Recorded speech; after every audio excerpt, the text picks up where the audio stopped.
So ngayong umaga, I would like to speak to you on this subject I entitled 5 Reasons to be a Soul Winner. Okay? 5 reasons to be a soul winner. Alright? Manalangin tayong lahat. Let's pray.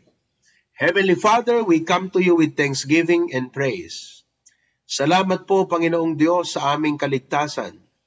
Salamat na mayroon pong nagkaroon ng concern na i-share o ibahagi sa amin ang ebanghelyo ng kaligtasan. Salamat that your Holy Spirit has touched us and opened our hearts to receive Christ as our personal Savior.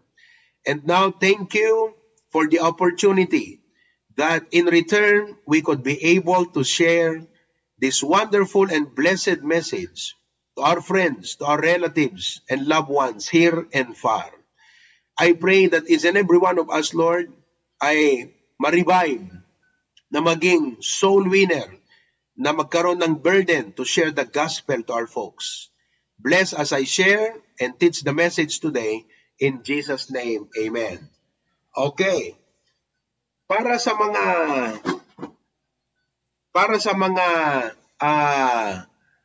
bago, new believers o bisita, gusto kong i-define kung anong ibig sabihin ng soul winning.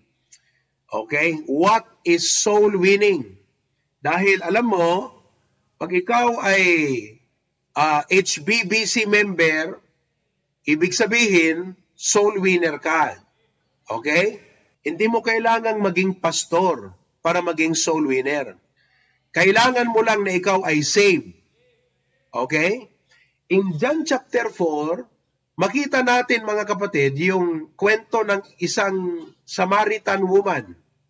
Okay?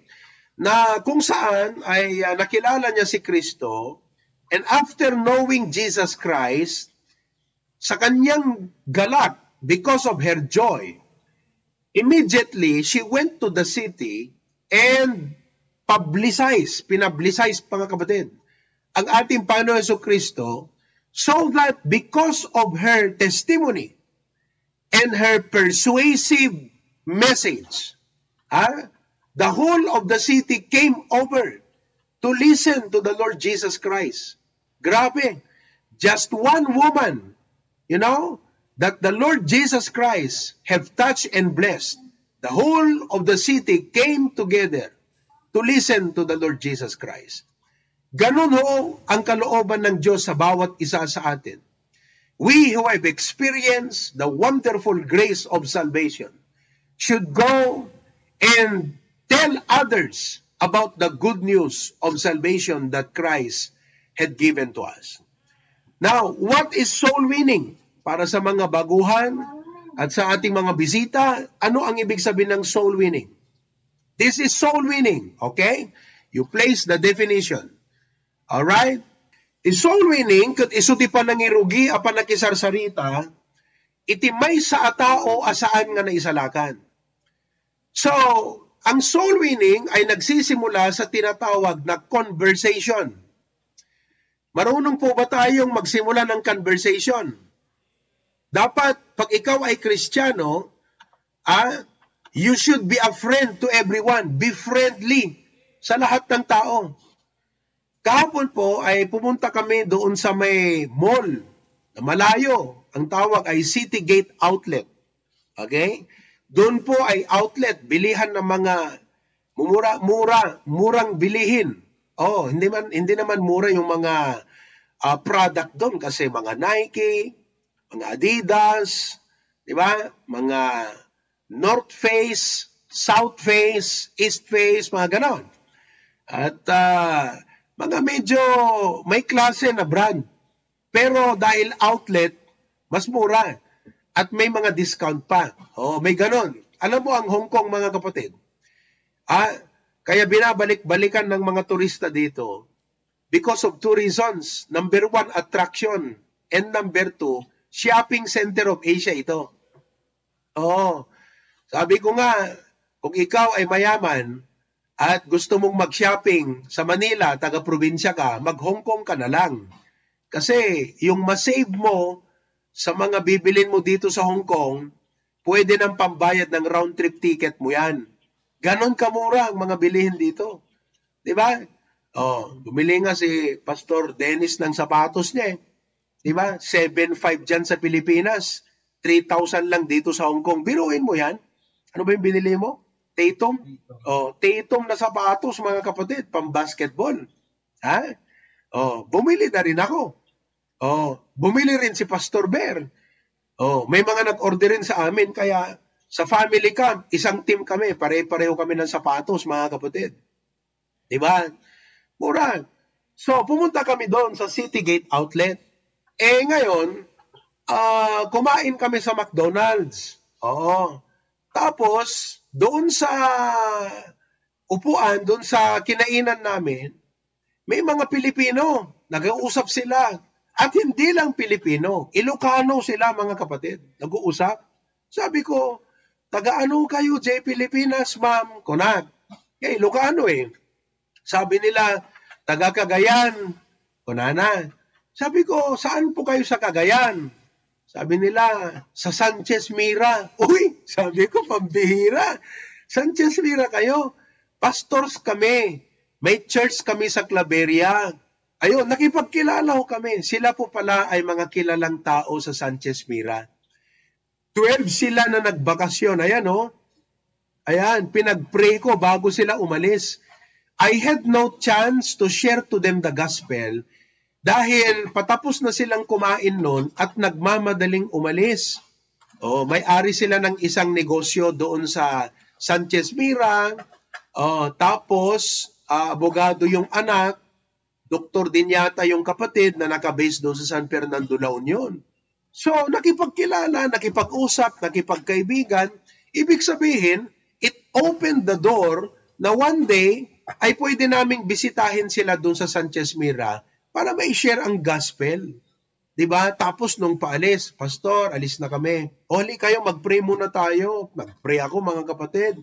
Pinag-pray ko sila, naingatan ng Panginoon, ma-enjoy nila, they were blessed doon sa aking panalangin para sa kanila. Diba? Kaya it pays to make friends. Kayo dyan sa Australia, makipagkaibigan kayo sa mga Pilipino, maglaro kayo ng basketball, kaibiganin nyo yan. Bigyan nyo ng tracts. Ngayong December, sabi ko nga kay Giovanni, Giovanni, dahil si Giovanni, mga kapatid, marunong magluto ito, magaling. Nagluto siya ng yung lechon na ulo ng baboy, pambihira. Daig niya pa yung andox lechon, mga kapatid. Oven lang siya nagluto, na sabi ko sa kanya, alam mo ba ni? Tapos gumawa siya ng yung anong tawag dito, yung dinakdakan. Bumili siya nung lalat, rupa, baboy, kakabsad. Kaluto siya ng dinakdakan. Sabi ko sa kanya, alam mo, Vani, yung mga kalaro natin sa basketball, ipatikim mo kaya sa kanila yung dinakdakan mo, sabi ko. Tapos sabihin mo, magpo-order ka, $20, isang tray. Okay yun, di ba? December ngayon, may mga Christmas party yan. Tinatamad magluto yan, puro order yan. Ikaw magluto, bigay mo yan. You have to build bridges with people. Mga kapatid, start relationship with people. Yan ang soul winning, nagsisimula by starting relationship. Bawal ang Kristiyanong isnab. Sabi mo sa katabi mo, huwag mong isnabin ang mga tao. Huwag kang mag-i-isnab sa tao. Sabihin mo, hello? Huwag kang mag-i-isnab sa tao. Diba? Magsimula ka ng relationship sa kanila. Because everything starts with relationship. Pag na-start mo ang relationship mo sa kanila, sasabihin ko sa'yo, mas madali mo silang maakay sa Panginoon, mas madali mong maimbitahan sa church, at mas madali mong kausapin yan tungkol sa evangelism, mga kapatid. Amen po ba? Ayun. So, yung mga mahilig dyan mag-basketball, punta kayo sa basketball court, magipagkaibigan kayo, you start. Si Sister Cecil nga pambihira, ang dami niyang kaibigan. Na mga kasama niya sa Singapore na invite. Diba? Maya-maya, ikukwento ko rin yung mga kaibigan ni Bernadette. But you have to start, a relationship with people. Soul winning begins with what? Relationship. Huwag natin silang aawayin. Paano mo pa ma-soul win yan pag inaway mo, mga kapatid? Di ba? Huwag mo nga aawayin yung katrabaho mo. Huwag mo nga aawayin sila. You start bridges with them. Build relationship. Amen po ba? Ayun, yun ang gawin natin. Magtanong ka. Taga saan kayo? Ganyan. Okay. O, sige. So, ituloy natin. Ano ang soul winning? Ulit natin, soul winning, iso ti panangiluging ang panakisarsarita ti maysa nga tao nga saan pa'y nga naisalakan.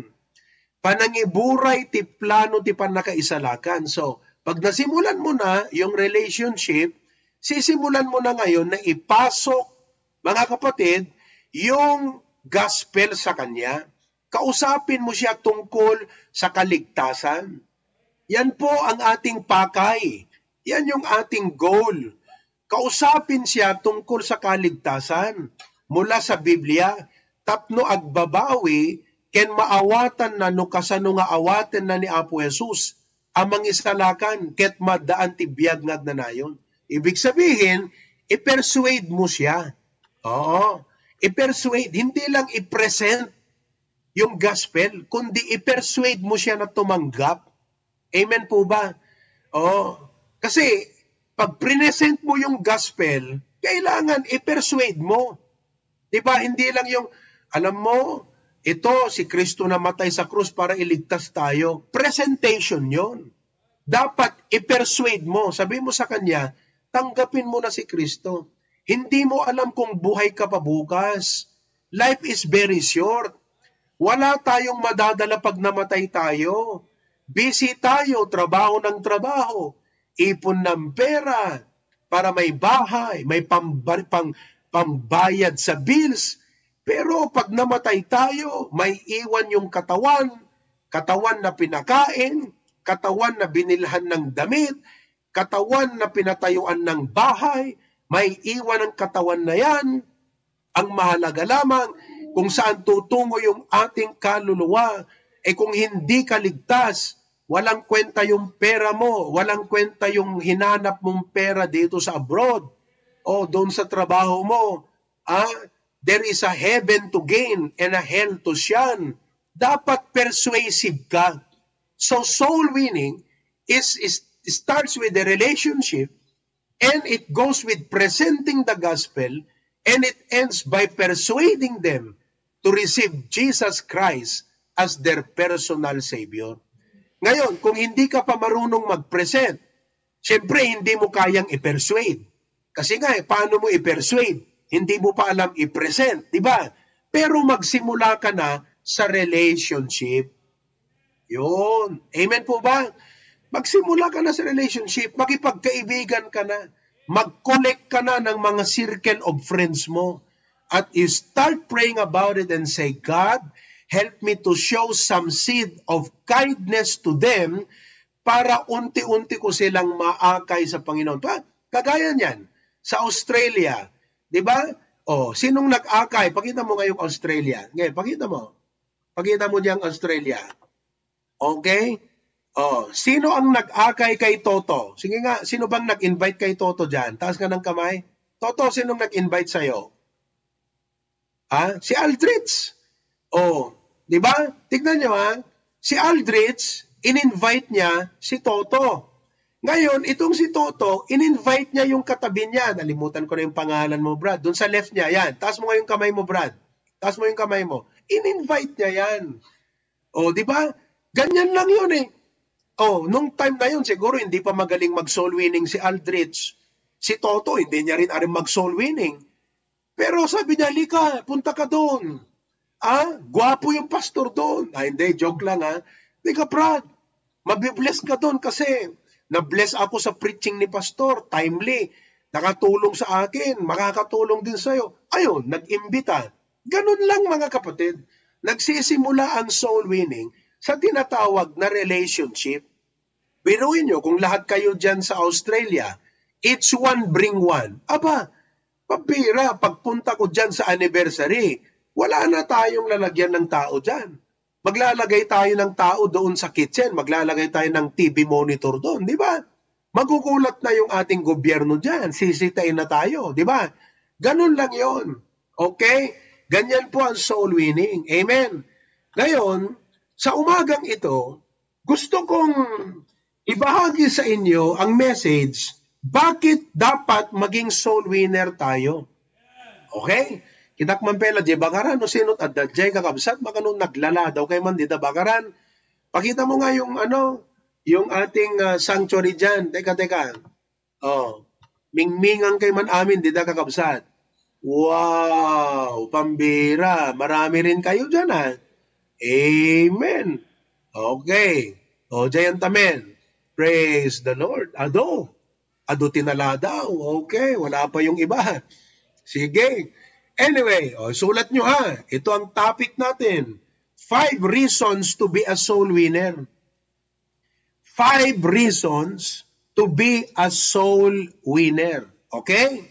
Una, ito tayo ha. Una, number 1, because we have a message that the world needs to hear. Yun. Bakit ho dapat tayo maging soul winner? Ano uli yung tatlong part ng soul winning? Start a relationship, present the gospel, persuade them to accept Jesus as their Savior. Ngayon, bakit dapat tayo maging soul winner? Number 1, because we have a message that the world needs to hear. Dito sa unang Korinto, Kapitulo 15, 1 hanggang 4. Ito po ang ating mensahe. Okay? Basahin ko sa inyo ha. Ang sabi dyan, moreover, brethren, I declare unto you the gospel which I preach unto you, which also ye have received, and wherein ye stand. Okay, verse 2. By which also ye are saved. Yon, yung gospel na yon, yung message na yon, yun ang nagbigay sa atin ng kaalaman. Okay? Tungkol sa katotohanan kung papaano tayo makatanggap ng kaligtasan. By which also ye are saved. If ye keep in memory what I preach unto you, unless ye have believed in what? Vain. Verse 3. For I delivered unto you, first of all, that which I also received. Ito ngayon, yung gospel. How that Christ died for our sins, according to the scripture. And that, verse number next, and that he was buried, and that he rose again the third day, according to the scripture. Ito, yung message na ating pinipresent ay tungkol sa ginawa ng Panginoon na namatay sa krus, inilibing at nabuhay para sa kasalanan at kaligtasan ng lahat ng tao. Yan. Makinig ko kayo. Yan ang message na kailangang marinig ng lahat ng tao. Ito ha, listen now. Pakinggan nyo maigi ang sasabihin ko. Ito, kung ang relihiyon ng mga Buddhist ay okay para sa kanila, wag na natin silang kausapin. Tanong ko sa inyo, do you believe that the religion of the Buddhists is good enough for them? If the religion is good enough for them, that through the religion, they can go to heaven, mga kapatid, there's no need for us to talk to them. But I believe that the religion of the Buddhists is not good enough for them. Yes, their religion cannot save them. Their Buddha cannot save them. Because of that, we have a message that they need to hear. That's why we need to be a soul winner. Bakit? Because the Buddhists need to hear the gospel. Alam niyo, meron tayong isang newly baptized member sa Singapore. Si Tita Jennifer. Nanonood siguro siya ngayon sa Facebook. Si Tita Jennifer, invite ni Sister Cecil. Alam mo, ang galing nito. In-invite ni Sister Cecil. Tapos itong invite niya si Tita Jennifer, nag-invite din ng bisita. So yung in-invite, nag-invite. Ayon. Ngayon, Yung na-invite niya na isa, yun yung kinausap ko. Pakita mo kung may picture dyan. Yung kausap ko doon sa Singapore, sa may desk, sa may venue. Is from Myanmar. Myanmar ba yun? Oo. She is from Myanmar, mga kapatid. At ang religion niya, Buddhist, mga kapatid. Biruin mo yan, nag-attend sa service natin. Unang service sa Singapore. Bisita natin yan. Buddhist, mga kapatid. Anong ginawa ko? Kinausap ko siya dahil hindi makaintindi ng Tagalog. Hindi rin ako masyadong magaling mag-English. Konti lang. So yung alam ko, ginamit ko yun. Kinausap ko ngayon, mga kapatid. I talked to her. And started to share the gospel. Ayan, yung naka-green. Yung naka-violet. Yun. Sabi ko, I have studied the religion of Buddhists. Did you know, sabi ko sa kanya, the religion of Buddhists was founded and started because of a desire. There was the founder of Buddhists. Ang kanyang concept, sabi ko, how can I end the suffering of life? Life is full of pain and suffering. And so he wanted to find out how to end pain and suffering. And that is how he started the religion of Buddhism.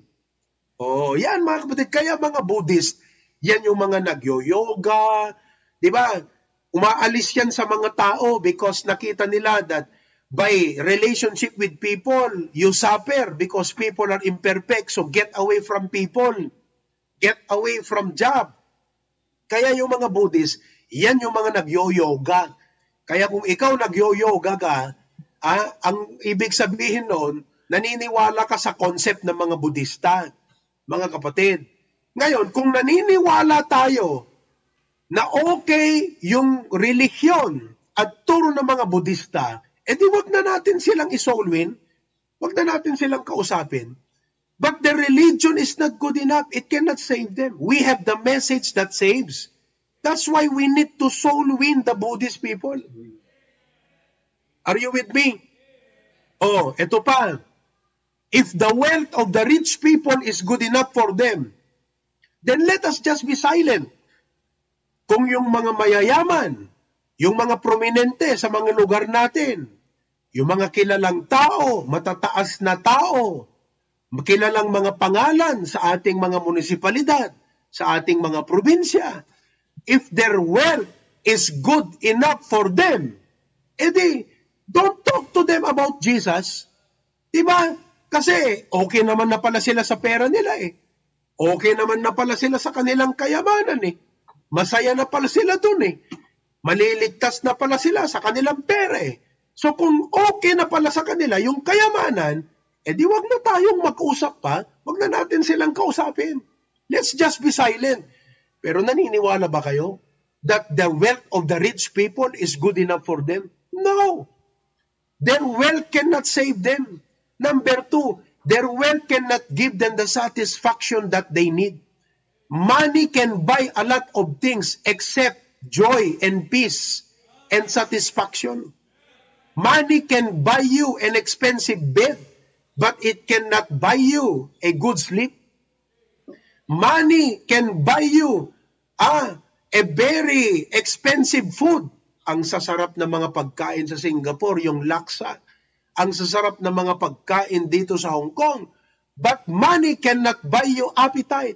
I'm telling you what, to the rich people, their money is not good enough for them. It may be more than enough sa kanilang mga pangangailangan, but their wealth is not good enough for them. We have the message that will give them true joy, that will give them true hope, the message that will bring them to heaven. That's why we need to share the gospel to the rich people. Amen! Ito pa, if the education of the learned is good enough for them, then let us just be silent. Diba? Maraming mga edukadong tao sa atin. Nung ako, 10 years old, sinabihan ako ng isang educated na tao, Pinuntahan ko yung bahay. Sabi ko sa kanya, Sir, gusto kitang bigyan ng gospel tracts. Aba, ang sabi sa akin, ano deta? Sabi ko, gospel tracts, may panggaptipan na kaisalakan, sir, about the Bible. Sabi pa naman sa akin, aba, adot librok dito, adot librok dito, adapay Bible ko dito, hangka nga kailangan, sana intudo kakabsat, di dapan na, kuna na kakasta, children ka lang, kuna na kanyak kakabsat, children ka lang, kuna na kanya ko, kat kunak ti panunot ko, no talaga nga di adal deto, wrong gramming,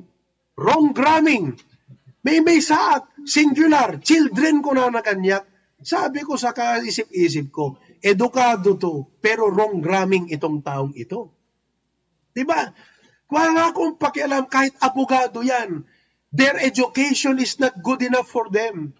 Kahit engineer pa yan, architect, 7 years na nag-aral yan. Doktor, 8 years, nag-specialista pa, 10 years, 15 years. But their education is not good enough for them. I mean, look, their education could have given them a career, a hanap buhay, a livelihood, but it cannot save them. It cannot bring them to heaven. We have the message that will bring people to heaven. That is why we must share the gospel even to the educated people. Amen ba, kakabsat? Amen naman kayo dyan. Tapnohan na mabanglis, di kita katayo. Amen. Okay? We have the message. Kaya mga kapatid, why be a soul winner? Because number 1, we have a message that the world needs to hear. Amen.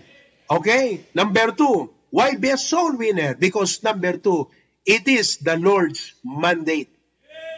Ito ang ating mandato. Calling ng Panginoon sa atin yan, mga kapatid. It is our Lord's mandate. I pray na kung ikaw yung tao, halimbawa kung ikaw nagtatrabaho, naunawan mong ibig sabihin ng mandate. Ang ibig sabihin ng mandate, yan yung trabaho mo, yan yung role mo. Diba? I don't care whatever you do, but you have to perform your job, whatever is the job description. Kung anong sinabi ng boss mo, na trabaho mo, yun ang dapat mong gawin.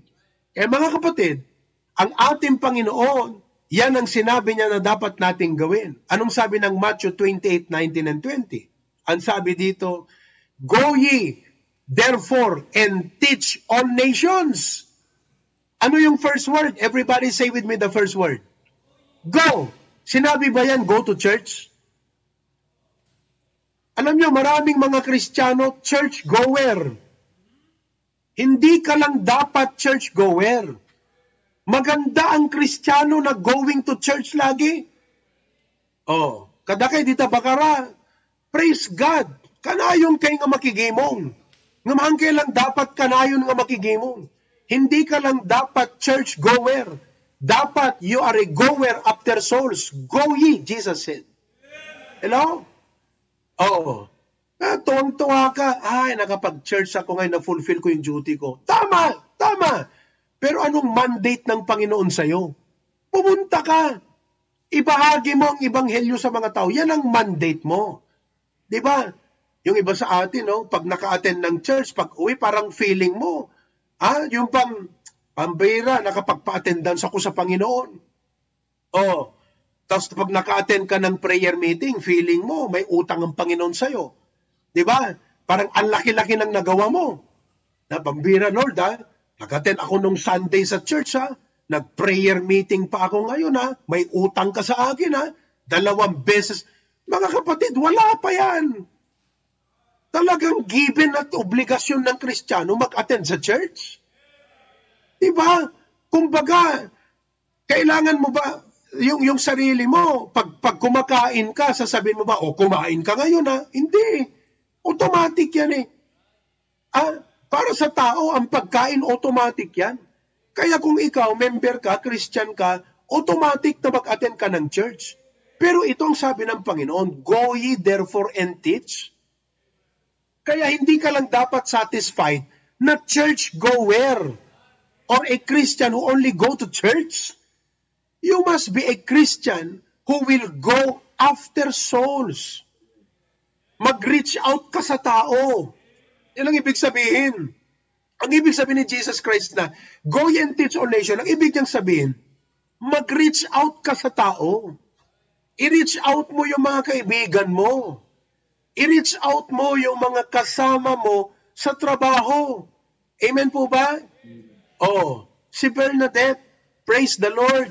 Siya po ay senior sa kanila sa trabaho. Senior dahil, ewan ko, siguro siyang pinakamatanda. Ikaw bang pinakamatanda dun sa trabaho, Bernadette? Pakita mo nga. Ayan o. Senior dahil siya po yung isa sa mga pinakamatagal sa work. 15 years na siya dun eh. Sa hospital na yon, as a nurse, 15 years na siya dun. Yung mga kasama niya dun, yung I think yung young sa kanila na nandun sa hospital na nurse, 6 months, si Miguel. Tama ba ako, Bernadette? Si Miguel, 6 months. Ngayon, anong ginawa ni Bernadette? Nag-reach out dun sa mga kasama niyang nurses. Ayan. So, ang ginawa, nag-hold ngayon siya ng Thanksgiving. Ang maganda, sabi niya sa kanila, okay, may Christmas party tayo. Although hindi tayo naniniwala sa traditional na Christmas, pero ginamit niya yung term na yun dahil mga unbelievers yan eh. Hindi naman nila maintindihan pag sinabi yung, hindi kami nag-celebrate ng Christmas, ganito, ganyan. So, sabi niya, may Christmas Thanksgiving. Actually, ang ginamit niya, Thanksgiving party. Yun, hindi pala Christmas. Thanksgiving party. Kasi pag sinabi mo, umay kayo maki-Bible study, ay, maraming reason yan. Subukan nyo dyan sa Australia. So, kausapin nyo yung mga friends nyo, invite kita sa Bible study. Ay, wala, hindi pupunta yan. Kailangan gumawa ka ng concept na hindi sila maa-allergy. Kailangan sabihin mo, uy, may party tayo. Ngayon, anong ginawa? Dahil Thanksgiving party. Aba, mga kapatid, sa atin, Bible study yun. Diba? Pero sinabi niya, may Thanksgiving party. Anong ginawa? Aba, yung mga nagpunta, sila ang nagdala ng pagkain. Akalain mo yun? Nakakita ka ng Bible study na yung mga tao ang magdadala ng pagkain? Mga unbelievers? Mga kapatid, utak yan, mga kapatid. Amen. Kaya sabing ganyan, may party tayo. Well, of course, hindi naman sa ano yun. Pero, because of her burden, di ba? Concerned siya eh. Gusto niya na yung mga katrabaho niya, ipupunta kami, gusto niyang makarinig sila ng gospel. So sabi niya, may Thanksgiving party tayo. Punta sila. 14 profess to receive Christ. Pakita mo yung picture. 14 yan. So, ang dami nila. Mga nurses po lahat yan. May taga Nueva Ecija, taga Bulacan, saan pa yung iba? Romblon. Grabe, look at that, pambira.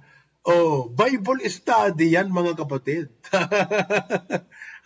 Bible study yan.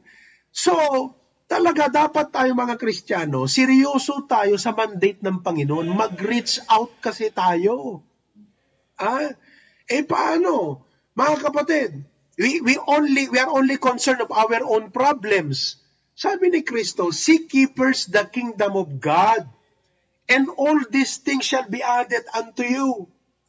Mag-soul win ka muna. Mag-reach out ka sa tao. I-priority mo yung mandate ng ating hari. The kingdom. He is the king. You put it as your priority, the mandate of the king. And Jesus said, all these things shall be added unto you.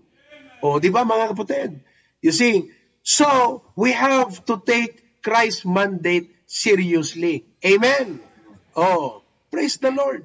Alam nyo, ito may good news ako sa inyo. Magkuklose na ako dahil 9:00 na. Kailangan na naming mag-prepare, pumunta dun sa venue namin. Alam mo, nung nag-preach ako nung Wednesday night, di ba, tungkol dyan sa soul winning, meron tayong isang kapatid sa abroad. Hindi ko muna babanggitin ang pangalan. Pero maya-maya, may papakilala ko rin sa inyo. Meron tayong isang member na nasa abroad din. Sabing ganyan, Pastor, sabi niya, nag-message sa akin. Grabe, na-touch ako doon sa preaching mo. Ang tagal-tagal ko ng Kristiyano, hindi man lang ako nagamit ng Panginoon. Grabe!